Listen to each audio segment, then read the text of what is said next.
basically these are common Krait babies that were found on my property. Basically there was a old foundation and we were taking out the foundation, and during the excavation process these babies were discovered in one of the burrows that were living underneath the foundation.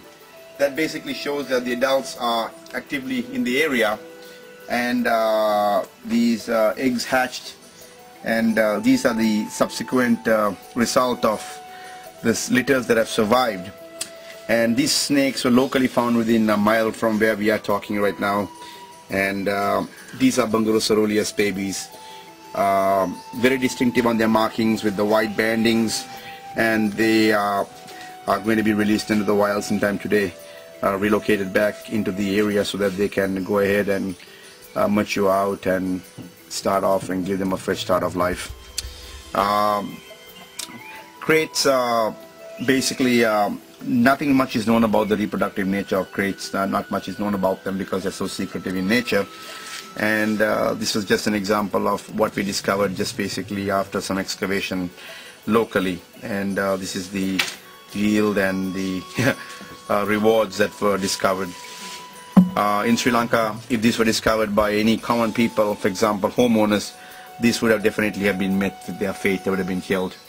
No way would this have been spared because of the nature of the snake, and there is no way that the Krait will be spared by anybody in Sri Lanka. It would definitely be exterminated on sight. Anything else or not you want to add about these snakes? All three were found on my property? Yes. All three? Same, yes, so basically then this is probably of one litter, yeah. Which means that Mama and Dad are in the area. Yes. Okay. And also you were saying that a child was killed by a Krait. Yes. Not too long ago? About 1 year ago? 1 year ago. What happened on that incident, Sanat, with the bite? A child across the property from me? Across my... No, she was... living close by? Yes. Close by. And what happened with that incident? It was bitten? Yeah. Didn't survive? At night. At night. One, Okay. and the morning... Died. So respiratory failure.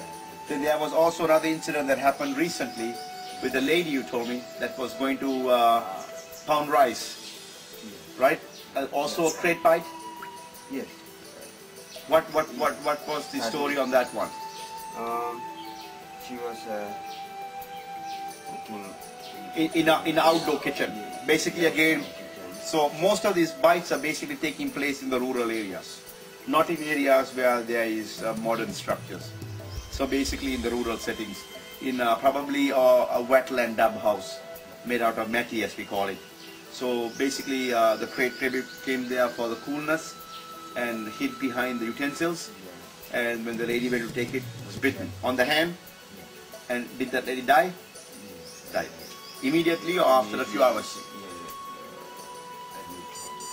To the Dambulla hospital, and didn't survive.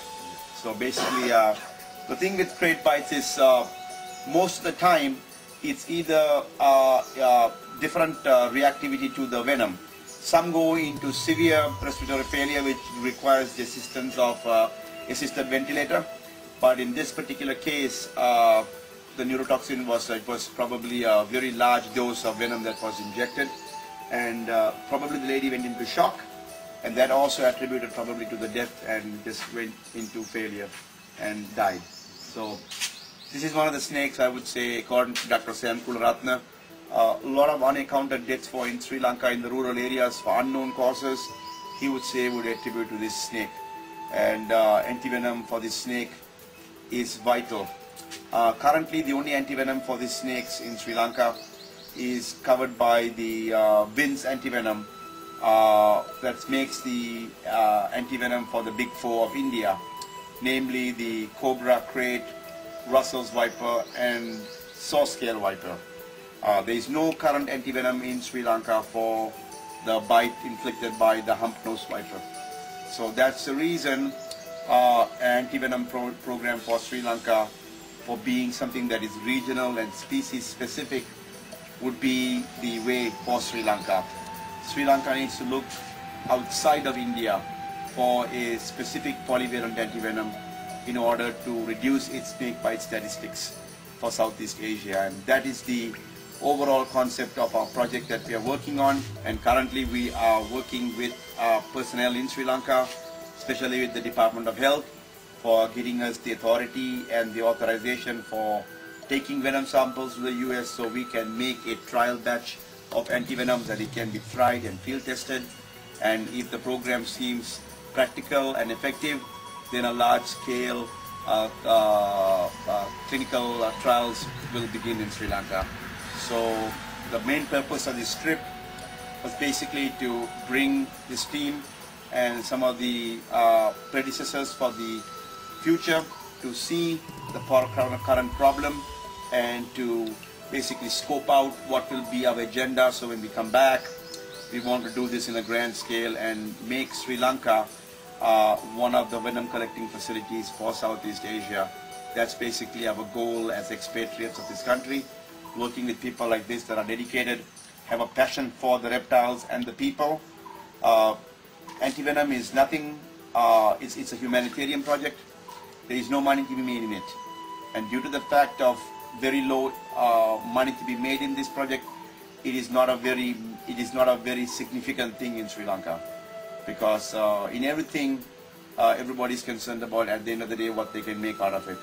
But antivenom basically is for the poor man. It is mainly for the farmers that are in the dry zone, that basically give us all the rice that we require for this country, and it is basically an occupational hazard to them. And so ultimately we would want to bring a cure, effective cure for them, and make it so that we don't have any deaths that are accounted for in Sri Lanka from snake bites, and we can make snake bites a thing of the past. So that is the whole project, and that's the reason we try to cover this thing in depth. And thank you, Jaron Lucas from the Southwestern Herb Society, for patiently videotaping this for us and coming with me to Sri Lanka so that I can envision you and educate you and show you my country. Thank you. And Sanat, we wanted to thank you too for your dedication and for your friendship. And my one vision will be is to bring Sanat for a training program to the US and be part of our project, and he'll be my right hand when it comes to the captive breeding and venom collecting facility in Sri Lanka.